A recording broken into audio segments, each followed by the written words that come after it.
Masarap yun. Parang giniling na sardinas. Oh.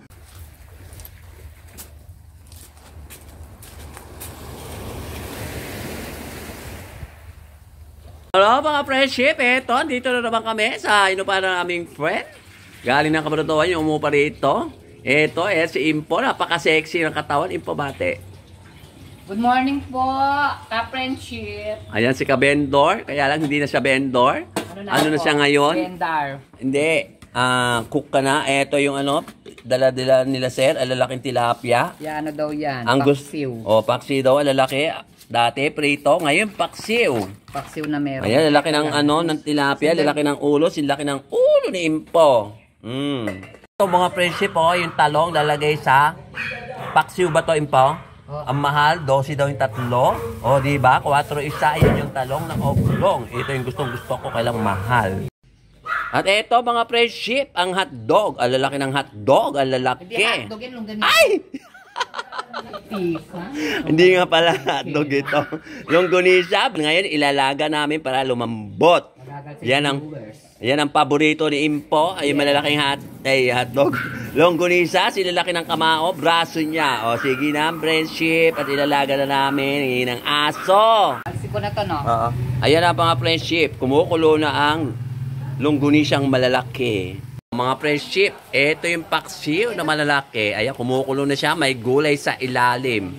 Namayam lang, hindi pa nga luto. Ayan, eto yung dalawa pinagsabay. Buksan mo muna sandali, pakita ko lang. Ayan, sabay, di ba mga friendship? Paksiw at saka longganisa. Wow. Eto pa yung tusino. Di ba daming ulam dala nila, sir? Ayan yung tusino. Pa mga friendship, ang isang ingredient ay isang menu. Nag-iisang ulo. Magluluto uli ako kung inabraw, dininding o pinakbet katulad kahapon. Kasi today is Sunday. Kahapon is Saturday.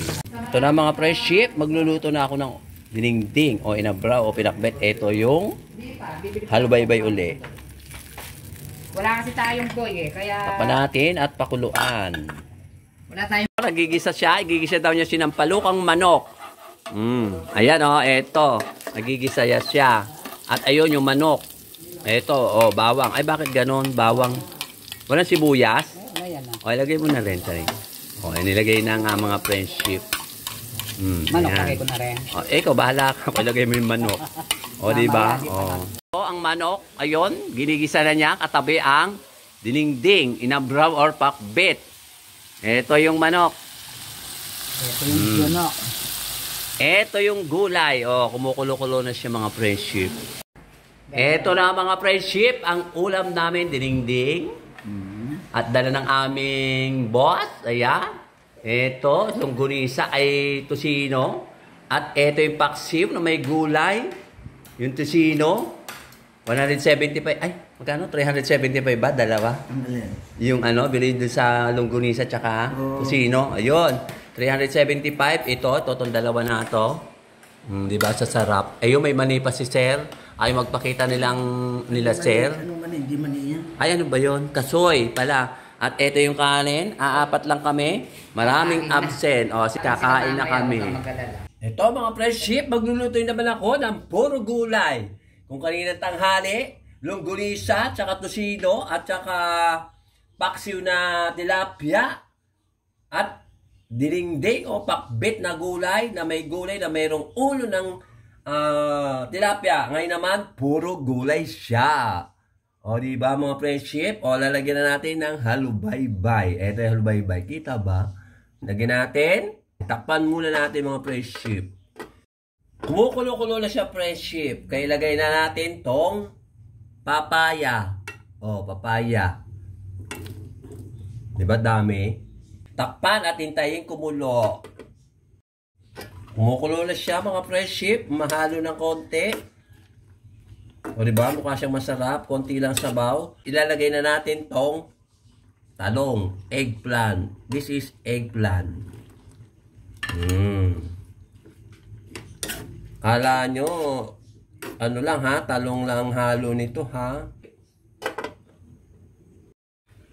O, diba? Ganda ng kulo. Malapit na siyang maluto. Malapit na maluto ang talong at papaya at lalagay na natin tong sahog.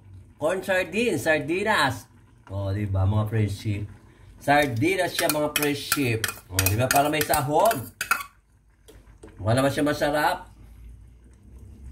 Wala na yung mga friendship ko na taga-kabalatuan. Kaya nagluto na ako nito. Naubos ang ulam. Takpan uli natin.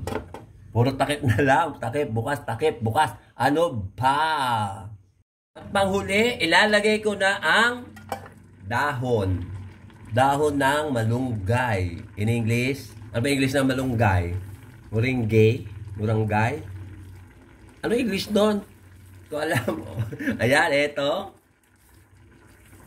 O diba? Akala nyo, walang ano ha, walang dahon nito ha. Ayan. Mahilig ako sa gulay mga friendship. Saka ganun-ganun natin ng konti para maluto na. Dahil luto ng papaya at saka talong. Ganda ng gulay, diba mga friendship? O, takpan uli. Ito na siya mga friendship. Luto na siya maya-maya. Diba ganda? Halo natin. Halo-halo, halo-halo. Halo-halo, mix.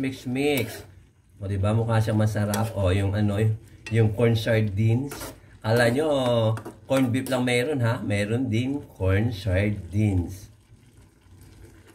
O, diba? Mukha siyang masarap. Kumakain kaya nito, mga friendship. Baka hindi rin kumakain ng ganito. Ulam lang ng mahihirap yan. Sardinas ang sahog at hindi karne at hindi pritong isda. Ba, isda rin naman yung sardines ha. Parang ang konti yata nung naluto yung dahon, no? Hindi ko pa nilagay lahat ng dahon. Marami pang naiwan. O, diba? O, yan na. Sige na, babay na mga friendship at kakain na ako maya-maya. Mamaya pala. Maaga pa. Panghapunan ko na to mga friendship dahil kanyang tanghali. Longganisa ang inulam ng aking mga friendship. Ito na mga friendship, ang aking finished food. Marami nagtataka ba't ang hilig ko daw sa gulay? Kasi nga, hindi na ako masyadong natutunawan pagdating sa karne at sa manok. O diba? Kaya puro gulay ang inuulam ko. Nagtitiis na ako, gulay, isda, gulay, isda. At saka hindi ako mahilig sa gisa. Gisa-gisa, hindi ako mahilig sa ginigisang gulay. Bihira lang ako maggisa ng gulay kung talagang may kasama akong kakain. Pero ako ngayon, ako ko lang mag-isa. Nag-iisa ako. I'm alone at wala nang iba. O diba mga friendship? O sige na, babay na mga friendship. At kakain na ako mamaya. Hapunan na. Ay, sa gabi pala yon. O sige na, babay na.